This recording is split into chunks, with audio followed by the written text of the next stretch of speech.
You've entered Bookstorm. Your favorite authors are here to dive down deep into their best-selling books. Stay tuned to brave the storm.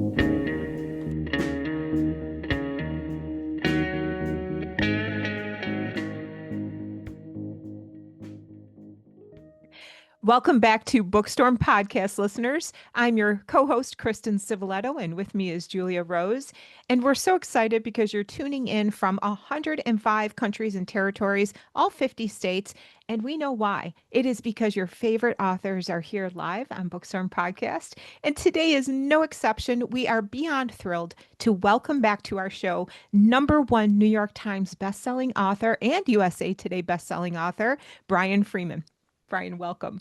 Thank you. I'm glad to be back with you. We're so excited because, first of all, I think this is your 5th time back on the show. That's right. We've talked to you about some of your other books in Robert Ludlum's #1 best-selling series, the Bourne Identity books. And I think you were here to talk about the Bourne Shadow, Bourne Vendetta, but also some of your books that are outside of that franchise, which are also New York Times best-selling books.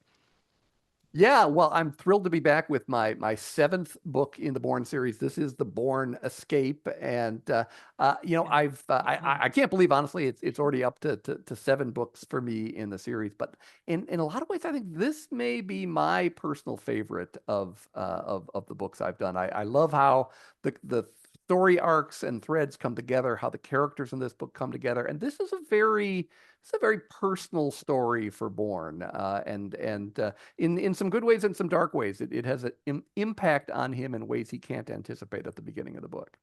Yeah. All right. I'm going to say I tend to agree with you. I've read many, if not most, of your books, and I thought this one was fantastic for those reasons, and also because the characters that we have come to love or love to hate, they're all back in the arena here, which is really cool.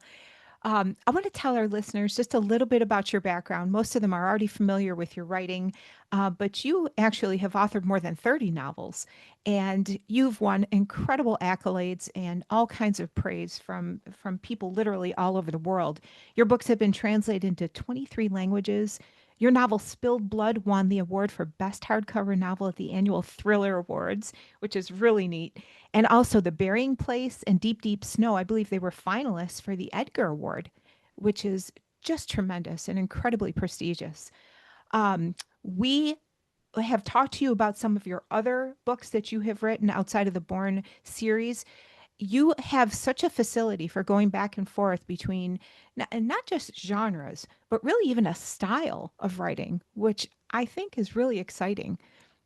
Yeah, for me, that's one of the things that keeps my writing career fresh and spontaneous, exciting. I think if I were doing the same kind of book over and over, even if it were in different categories, that would start to get kind of stale for me. I love the fact that I can pick up a Bourne novel and it's action driven and there's a lot of adrenaline and bodies falling everywhere, and I can put that down and pick up one of my Jonathan Stride novels, which is kind of a gritty police procedural, put that down and pick up one of my emotional mysteries like The Deep, Deep Snow or The Ursulina or Thief River Falls, female first-person narration. I love the fact that I can tell lots of different stories and bring so many different characters to life. Yeah, well, we do too, and not many people can do that who are writing today, and you do it beautifully. And we want to also tell our listeners that you live in Florida with your wife, and she is a part of your book business with you, which is also pretty cool. Absolutely. Well, we moved down to Florida from after decades in Minnesota about 3 years ago, and it was hard to leave the Midwest behind because I've always been a Midwestern boy at heart. But so I gotta say, I love living in Florida, and I love being able to work outside too. And many of my books end up being written outside on the lanai, which I don't think I'd be doing that in January too often in Minnesota. Not in the deep, deep snow. So I would love to give our listeners some background into this book, and I won't make any spoilers. And if there's anything you want to add at the end, please do. But today we're talking about The Bourne Escape, the latest installment in this #1 New York Times best-selling series. And here we find Jason Bourne on a boat in the Mediterranean, laying low with his lover Joanna. He's happy for the first time in years. when suddenly she's on the alert, sensing something. And in the next heartbeat, he's floating on wreckage as fire and smoke choke the sky, and Joanna is gone. Bourne finds the darkness of memory loss closing around his mind once more. He was told this could happen again, and now it has. As he's done before, Bourne must piece together the fragments of who he is, using gathered bits of information and his own instinct, even as assassins hunt him across Europe. He joins his spy chief, Shadow, who reveals the shocking secret that Bourne's surrogate father, David Abbott, the founder of Treadstone, is alive but missing. Together, they must find Abbott before his enemies do. But we know Shadow from previous books. She is a master manipulator who won't hesitate to betray Bourne to get what she wants. With his memory returning in bits and pieces, Jason discovers that the explosion that stole away his identity is part of a deadly game being played amongst powerful adversaries from Moscow to Washington. How does Bourne find a way out without losing everything? And that's kind of what we're here to discuss, right? Yeah, well, I'm gonna go. What am I doing here? I'm gonna go read the book. I like that. No, Well, I love Sounds cool that. because it is. I mean, you've got an intricate plot. And again, of these characters, we've gotten to know them so well. Even if you didn't read the prior books, though, you could jump right in and you know what's going on. Right, Absolutely. right. Yeah. And I think the relationships are very important in my Bourne books. I mean, that's something that I think was always at the heart of Ludlum's Bourne novels. If you watch the Matt Damon movies, they're great movies. They're terrific action thrillers, but I think their take on Bourne is sort of more of this laconic, cynical loner, and that's really not who Bourne is in the Ludlum novels. I mean, I think his relationships are a huge part of his life, and that's what I've tried to bring out in my series, and the complexity of those relationships. I mean, you've got him involved with Johanna at the beginning of the book. He's sort of happy in this fragile happiness, but this is Jason Bourne. That can't last long, and so he ends up struggling now again with memory loss, and is reunited with Shadow, who's one of my favorite characters in the series because the push me pull you relationship between Bourne and Shadow is so interesting, and there aren't many people that can get the upper hand on Bourne, but Shadow is really one of them, and she's got a sort of a power over him that I think he struggles with, and at Yeah. the same time, you always wonder what layers are behind Shadow and what she really feels for Bourne. Right. So one of the primary struggles that Jason is, facing in this book is with his identity and not fully knowing it. And he is piecing together who he is based on what people say and, the things that he's feeling. And part of him is like ignoring those statements, right? And he's not trying to let people project onto him as much. Because he wants to tap into his subconscious. He follows instinct. He's paying attention to habits and routines, and really concentrates on how people make him feel, which is interesting. And I think a key part to people who are playing on this global stage because they're going off of, how they feel about things and making those snap decisions. Is that something that we, who are not, Jason Bourne, should be doing more of in our life? I feel like identity is something that we all struggle with, and we're not just who, people say we are, but are we even who we say we are, right? So how do we? Can you elaborate on how we put aside what people say, including ourselves, and actually channel what Jason does, which is kind of going off of feeling and instinct? Yeah, that's a great question. I think in a strange way, Bourne has something of an advantage over the rest of us because he's lost his memory, because he doesn't have that clear roadmap of the past to use as his guide. It's all kind of broken up into fragments.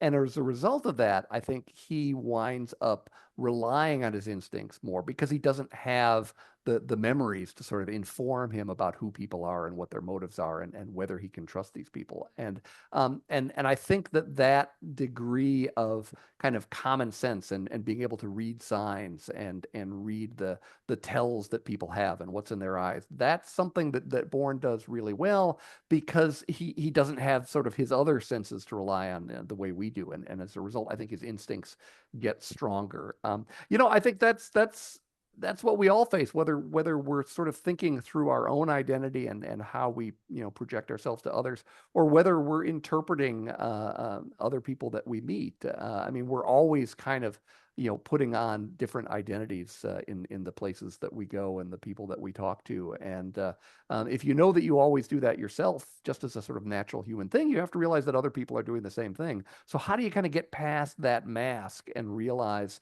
what is someone really like? To use a kind of an extreme example, I always think about when killers are identified in the media, and what you tend to find is so many family and friends and neighbors are so shocked, that that's not the person we know. He or she couldn't possibly have done this. And the hard part is they saw one side of that person. They didn't necessarily see kind of behind the veil of what that person was hiding. That's something I think Bourne ends up doing well, and so it kind of makes up for some of what he's lost. It gives him sort of a heightened ability to read people. Yeah. I know this isn't a singular experience, but I try to really put myself into the main characters and what's going on, and just kind of what would I do in that situation. And I absolutely cannot fathom how it would feel to be rebuilding myself without having that background memory of me, like, so that's a very disconcerting thought that this story is based on.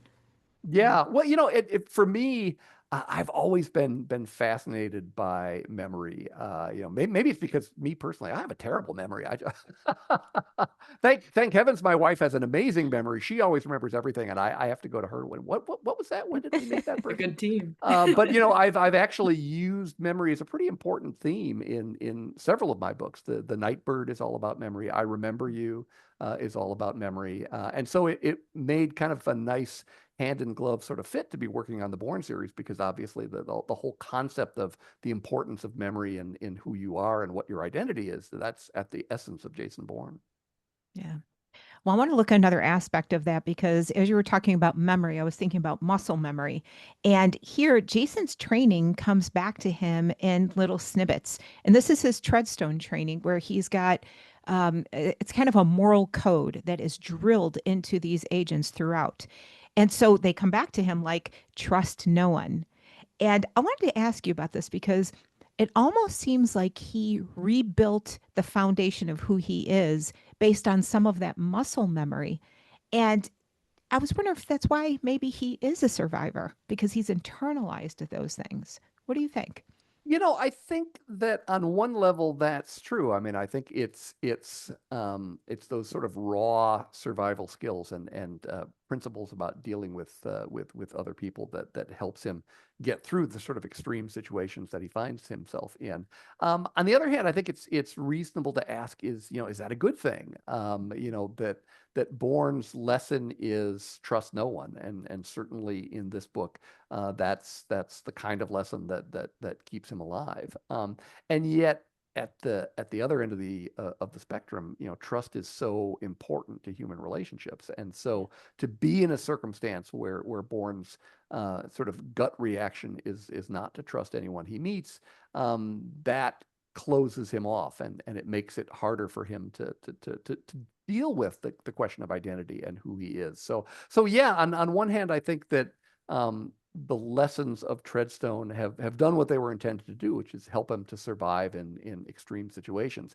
At the same time, I think those things tend to wear on your humanity and sort of erode the sort of moral underpinnings of who you are as a person. And maybe that's one of the reasons that Bourne has been able to hold on to himself when a lot of Treadstone agents have sort of lost their souls in a lot of ways, is that because Bourne doesn't have his memory, it allows him to kind of hold on to pieces of who he really is. Yeah. It's interesting too when you were saying that this could be a good thing or a bad thing, because I think about the moral code that might be imprinted on us through multiple messages as children. And what happens when it's off base or it's, doesn't have a firm foundation or as a cult. It's Yeah. very hard to shake those moral imprints. Right. That's absolutely true. I mean, particularly for children. I mean, when you've had a certain way of looking at the world, sort of imprinted on you, moving past that and being able to mature and find a new way of looking at the world. That's one of the hardest challenges there is. So that raises a interesting point because morality and humanity, I feel like, crop up often, just kind of woven like throughout the conflicts in the story. And at one point, Nash Rollins says to Jason, "There are no clean hands in this operation. There are no good guys versus bad guys. It is solely about power and who winds up on top." And I was curious, do you think Jason agrees with that statement? That there is no good guys, because without giving away a spoiler, this ultimately was about a very grievous and personal wrong. So I'm curious what your thoughts are on Jason's thought about that statement. Yeah, no, that's a great question. It's funny because I just a couple of weeks ago turned in my eighth Bourne novel, The Bourne Revenge, which Congratulations. thank you. It comes out in January, and there is actually a scene in there where Bourne is talking to a woman, and she doesn't know who he is and what his background is, but she sort of asks him tentatively, you are one of the good guys, aren't you? And Bourne's response, I think, is very illuminating because he says that at a certain level, good and bad start to lose their meaning, and I think that is how Bourne sees the world because of everything that's happened to him. And I think that he sort of has reason to be cynical given, the betrayals he's been through from the people that are closest to him in his life. So, I think he has sort of a wary outlook on the idea of anyone who's really good. But at the same time, there are shades of gray and everything, and there are degrees of morality. In this book, there are certainly people who are, beyond bad. I mean, they simply have evil intentions. And there's certainly plenty of people that have those evil intentions of the world and do terrible things. Is anyone really good? Well, I think everyone is imperfect. The question is, are you trying to get better every time, recognizing that you're going to make mistakes? And I think that's one of the things that Bourne has always struggled with right from the very beginning. I think that question is at the heart of Ludlum's original book, The Bourne Identity, where Bourne is trying to figure out, is he a good man? Can you be a good man and do the things he's forced to do and have the skills that he has? And so I think he's maybe reached a point of kind of being able to accept who he is, and to try to do the right thing. And one thing I try to do in each of the books is you'll note that Bourne is trying to find ways to help someone in the book and to rescue someone in the book. It doesn't mean he can rescue everybody, and it doesn't sort of erase some of the things that he's forced to do. But I think it gives him something to hold on to in terms of who he is.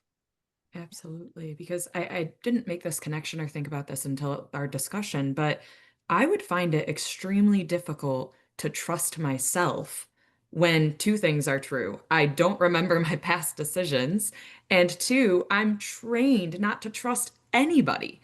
Like, everybody has an ulterior motive, and I can't imagine that internal struggle that he's going through where do I make the right decisions? Am I in the right place for me? Am I a good person?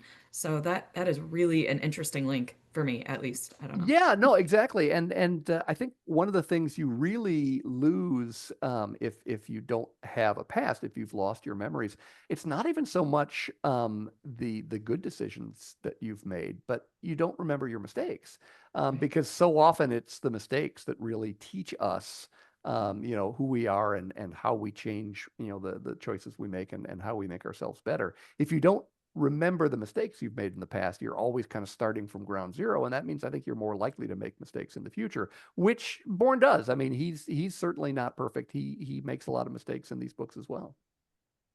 I was thinking about the fact that I know many parents in my past and in my circle of people who have communicated messages to their children of all men are like that. Mm. Don't trust men. And you could see as these children grew up, that caused a lot of confusion about who do I trust? What Yeah. do I trust? It made me think of that. Well, along those lines, you do have another underlying theme throughout the story about childhood trauma. And again, I'm not going to give away any spoilers, but I Yeah. wanted to ask you about this because a certain agent or agents were deemed unstable due to some trauma they may have experienced. And that drives a little bit of what goes on in the plot here. But those experiences also fueled the type of survivor instincts that we think are necessary to stay two steps ahead of your enemy. So I wanted to ask you about this because it also created a bond, a parallel trauma bond amongst several characters. And I was wondering if you could talk a little bit more about this theme here, because this is a very personal one. Yeah, I think the theme that you see throughout the book is that you do what you have to do to survive. And Bourne has been through that. I don't explicitly come out and say it in the series, but I hint pretty broadly in my reboot of the series that Bourne lost his parents during 9/11. And he was a teenager at the time, and so that's the kind of trauma that immediately begins to shape sort of a dark shadow hovering over this young man. And then we have another important character in the book who comes out of a severely abusive relationship that shapes how she views the world. And at one point, Bourne talks about the idea of two wounded halves making a whole. Mhm. And I think that's what he's striving for. I think that's what he's looking for. The question is, does that really work? If you feel like you're half of yourself, and the other half is sort of the pain and trauma that you've been through, can someone else make you whole, or do you have to really make yourself whole before you're able to really embrace another relationship?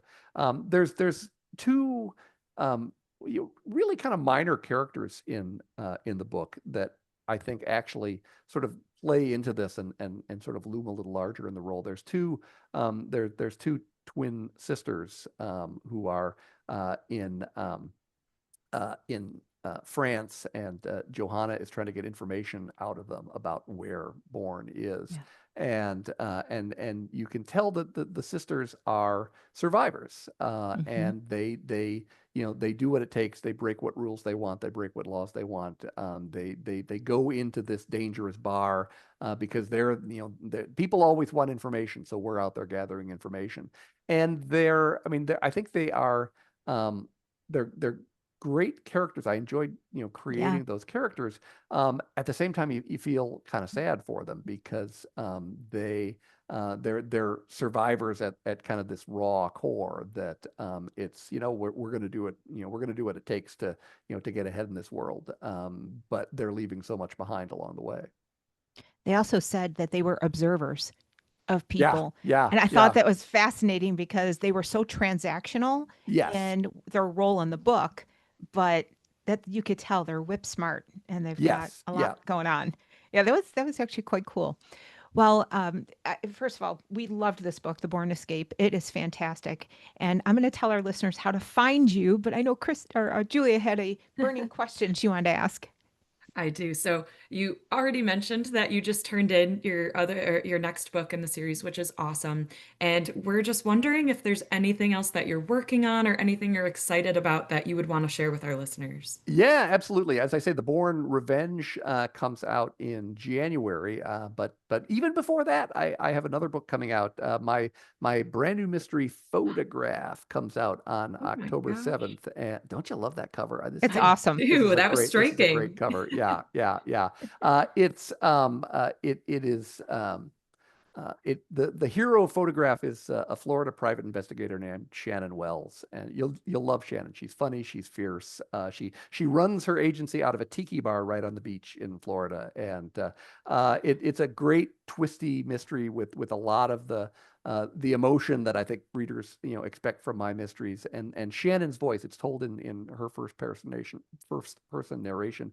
Shannon's voice is just got a great, engaging, funny tone, but with, kind of hiding a lot of the pain that she's been through as a person. So I can't wait for Photograph to be in everyone's hands. I'm really excited about that book. And for Jonathan Stride fans, they've been getting a little impatient that it's been about 3 years since we had a new Stride novel. Never fear, I'm working on a new Stride novel right now. Oh, that's fantastic. You amaze me truly because you do everything well. It's not like, you Thank you. write these books and you've got a fantastic voice and the other ones are so-so. They're all phenomenal and different. I'm just blown away by that. Well, I'm going to send listeners to your website, and it's bfreemanbooks.com. You could see that awesome cover. It grabs you the minute you pull up the website, but also all of your other 30 plus books. So it's a pretty awesome website to explore. You're also on Facebook, on X, on Instagram.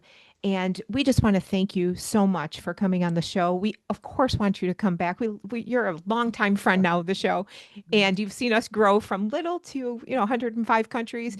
But it's because you come on here and you share just incredible things about your writing, the story, but also, those deeper themes of what you were thinking about with these incredible characters. And you have done justice to this franchise.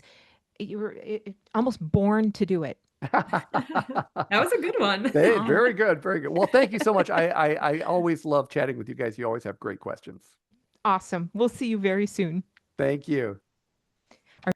This has to be one of my favorite style of interviews and outcomes after talking with an author, where the pieces are connecting and the links are being made as we're talking.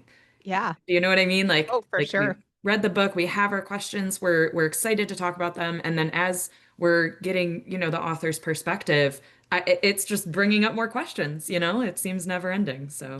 Well, especially for someone like Brian who thinks very deeply about his books. I mean, they're wildly entertaining, but he also is exploring really cool topics about who we are at our core. And, that's always interesting to see how an author handles that throughout the story arc, because we all wonder about these things.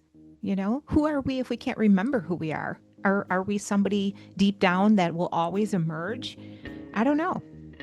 That's pretty cool stuff. All right, I'm going to tell our listeners about some other exciting authors that we have coming up. We have Daniel Silva with An Inside Job, Don Winslow, The Final Score, Lou Burney with Crooks, A Family Portrait, Ashley Ream, The Peculiar Gift of July, Mariah Blake, They Poisoned the World, Life and Death in the Age of Forever Chemicals, Joanne Harris with the prequel to Chocolat with Vienne, Christina Baker Klein and Ann Burt, Please Don't Lie, Isabella Maldonado and Jeffrey Deaver with The Grave Artist. We have many, many more. We're so excited. Laura Griffin with Innocence Road. But listeners, we just ask that you keep tuning in. You spread our socials. We really appreciate it. And we're very grateful for you. You can find us at BOOKSTORMPodcast.com. We're on our YouTube where you can see these fantastic authors, on Instagram, on X. And we know why you keep coming back, because your favorite authors are here on Bookstorm Podcast.